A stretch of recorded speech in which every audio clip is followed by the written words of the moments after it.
Hello guys, I am advocate Dishang from futuristic academy. आज हमें पढ़ना है सेक्शन 35, 36, 37 एंड 38। बेसिकली हमें इसमें जो मेन टॉपिक है वो ये पढ़ना है कि कॉमन इंटेंशन और सिमिलर इंटेंशन में फर्क क्या होता है। तो लेट्स स्टार्ट।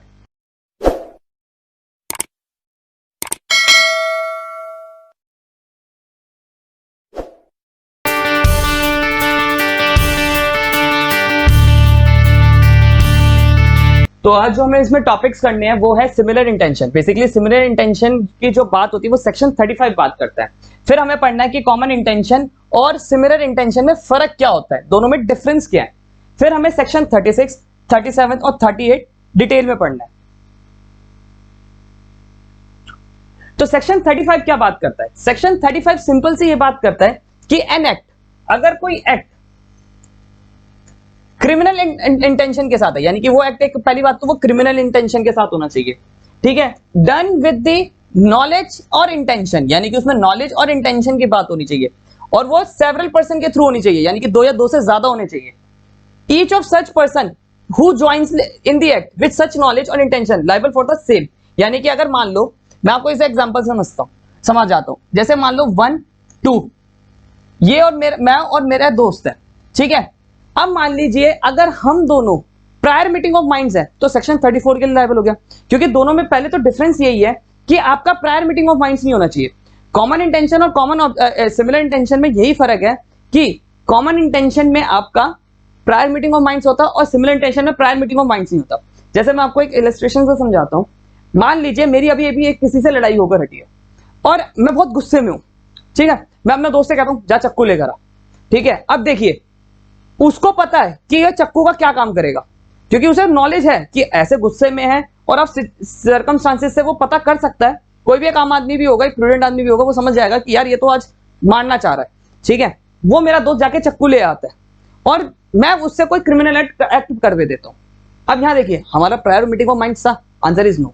हम दोनों का कोई प्रायर मीटिंग ऑफ माइंड्स नहीं था, ठीक है। दूसरा, क्या हमने कोई प्लानिंग करी थी? नहीं करी थी, पर तब भी मेरा जो दोस्त है वो 35 में लायबल माना जाएगा। क्यों? क्योंकि उससे जस्ट आप यही कहेंगे कि तुझे पता था कि और तुझे नॉलेज थी। नॉलेज आ गई ना बात, क्योंकि इंटेंशन में तो आपको इंटेंशन क्लियर होती है और नॉलेज भी यहाँ वर्ड देती है, तो यहां से किसी तरह से क्यूज बच ना जाए, इसलिए नॉलेज वर्ड दी है, ठीक है। तुझे नॉलेज भी थी कि चक्कू जो तू लेकर आ रहा है वो मारने के लिए से ही ला रहा है, क्योंकि दिशांग मार ही देगा, चाहे तूने हाँ कराओ या ना कराओ, तो इसलिए तू भी लायबल होगा, ठीक है। अगर मान लीजिए यहां पर मेरे दोस्त को नहीं पता था, उसे मैं फोन करता हूं, अब मेरी अभी लड़ाई नहीं हुई है और उसे पता ही नहीं किसी से इसकी लड़ाई हुई है, मैं कहता हूं यार चक्कू ले आ यार, ठीक है। तो अब मेरा दोस्त चक्कू ले भी आता है, ठीक है, किसी भी काम के लिए मंगवा सकता है वो, और मैं उससे जाके किसी को मर्डर कर देता हूं, तो क्या वो लायबल होगा? Answer is no. क्यों? क्योंकि जो नाइफ लेकर आया है वो क्रिमिनल नहीं है। आप जब एक नाइफ खरीद के लाते हो तो क्या क्रिमिनल एक्ट है? नहीं, क्रिमिनल एक्ट नहीं है। बट आप किसी पर्पस के लिए लेकर आ रहे हो, क्रिमिनल एक्ट के लिए लेकर आ रहे हो, तो वो लायबल होता है। तो सिंपल सी बात एक एग्जांपल के थ्रू और समझते हैं और इसके पहले डिफरेंस देखते हैं। Pandurang versus state of Hyderabad से ये एक डिफरेंस आया था इसका। इसमें ये बताया था कि कॉमन इंटेंशन के लिए आपका प्रायर मीटिंग ऑफ माइंड्स होना जरूरी है और सिमिलर इंटेंशन के लिए नहीं होना चाहिए। यानी कि देखिए, अगर मैं और मेरे दोस्त हैं या जो अक्यूज हैं वो एग्री होते हैं प्रायर मीटिंग में, मारेगा हाँ मारूंगा, तू मारेगा हाँ मार दूंगा, तू चक्कू लेकर आऊंगा, तो ये तो हो गया प्रायर मीटिंग ऑफ माइंड्स, यानी कि सेक्शन 34 हो गया, ठीक है। और हमने डेथ कर दी। और सिमिलर इंटेंशन के साथ हमने एक दूसरे का कोई एग्री नहीं हुए, बस वो लेकर आया और काम होना शुरू हो गया, ठीक है। जहां पर कोई एग्री नहीं हो रहा, ना एक्टिव है ना पैसिव है, यानी कि सॉरी एक्सप्रेस या इंप्लाइड दोनों तरीके से हम एग्री नहीं हुए, तो आपका सिमिलर इंटेंशन लगेगा।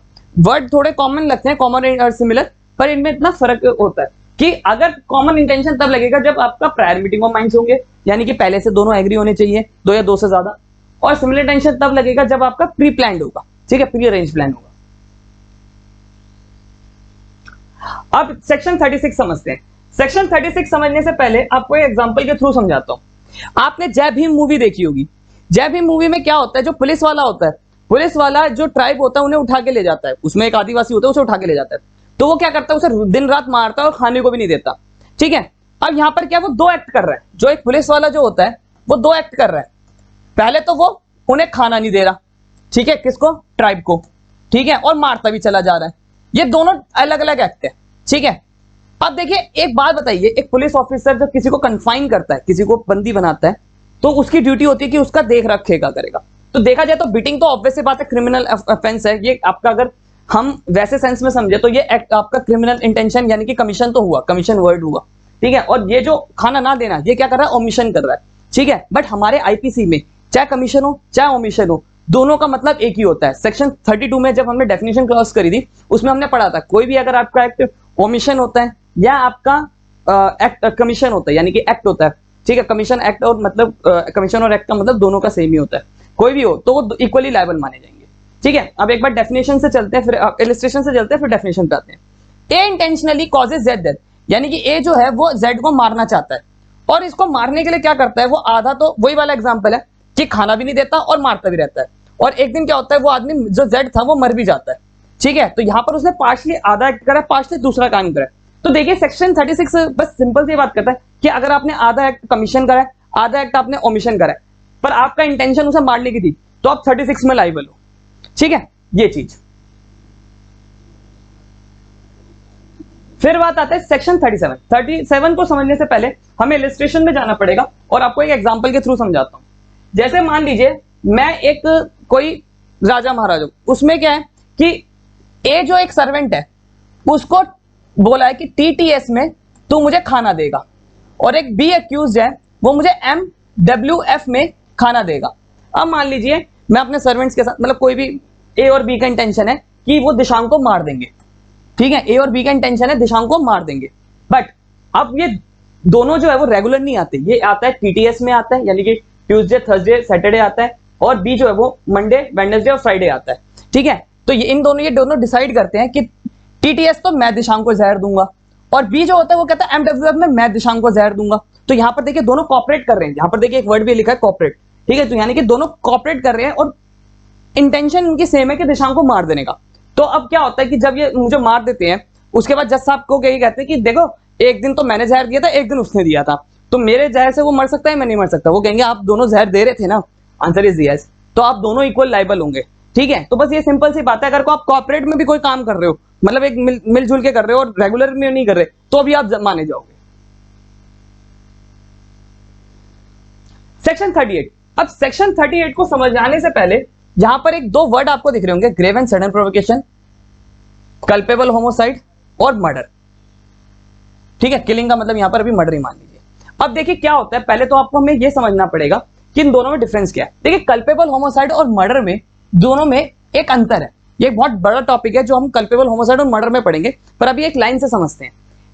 आपका मर्डर जो होता है वो आपका मर्डर तभी माना जाता है जब वो आपका प्री प्लान के साथ करो, ठीक है। और जो आपके मर्डर के एक्सेप्शंस है, जैसे एक्सेप्शन 1, 2, 3 एंड 4, जैसे एक एक्सेप्शन है ग्रेव एंड सडन प्रोवोकेशन, ठीक है। ग्रेव एंड सडन प्रोवोकेशन क्या में अगर आपने किसी को मारा है तो आपको वो मर्डर नहीं माना जाएगा, आपका कल्पेबल होमोसाइड माना जाएगा। जैसे मैं आपको एक एग्जांपल के थ्रू समझाता हूं।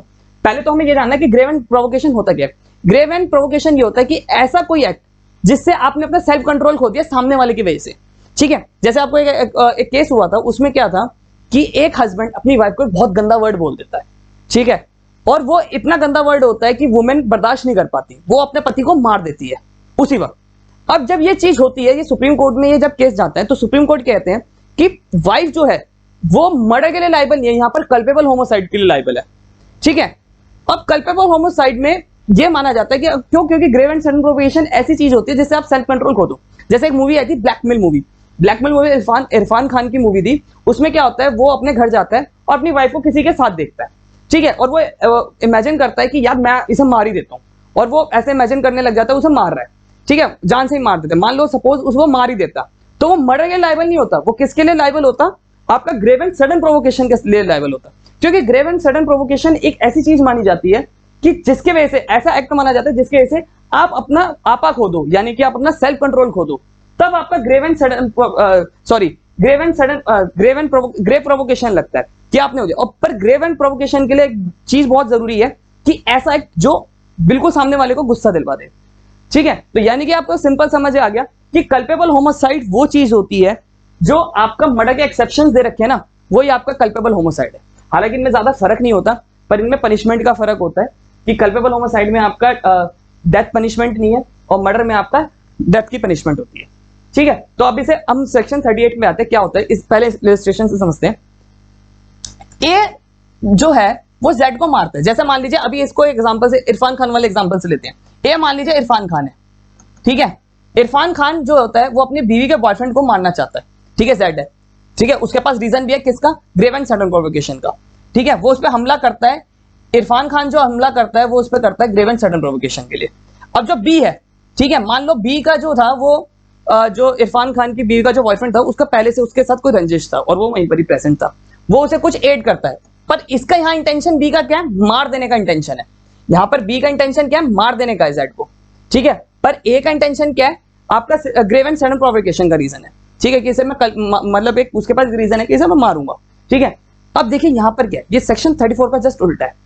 अब यहाँ पर क्या माना गया है कि जो ए होगा वो तो ग्रेव एंड कल्पेबल होमोसाइड के लिए लायबल होगा, क्योंकि उसका इंटेंशन क्या था, ग्रेव एंड सडन प्रोवोकेशन का था, मतलब कल्पेबल होमोसाइड का इंटेंशन था, और जो बी था उसका इंटेंशन था मर्डर का इंटेंशन था। तो यहाँ पर दोनों के इंटेंशन अलग थे, इससे दोनों को पनिशमेंट अलग मिली।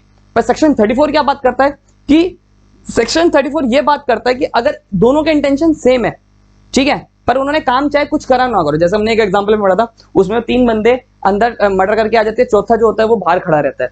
तो यहाँ पर क्या होता है कि बाहर खड़े होने वाला भी लायबल है मर्डर के लिए, पर यहाँ पर क्या है कि ए का जो इंटेंशन था, यानी कि इरफान खान का जो इंटेंशन था वो सिर्फ आपका ग्रेव एंड सडन प्रोवोकेशन का था, यानी कि कल्पेबल होमोसाइड का था, उसके लिए डिफेंस मिल जाएगा। और जो बी का जो डिफेंस था वो उसका इलविल थी, किसको मार देने की, किसके, जेड को मार देने की, तो दोनों को अलग अलग तरीके की सजा मिलेगी। आप यहाँ पर देख भी सकते हैं, B is guilty for murder, B को जो है वो गिल्ट करा जाएगा मर्डर के लिए, ठीक है, और ए को लायबल करा जाएगा कल्पेबल होमोसाइड के लिए।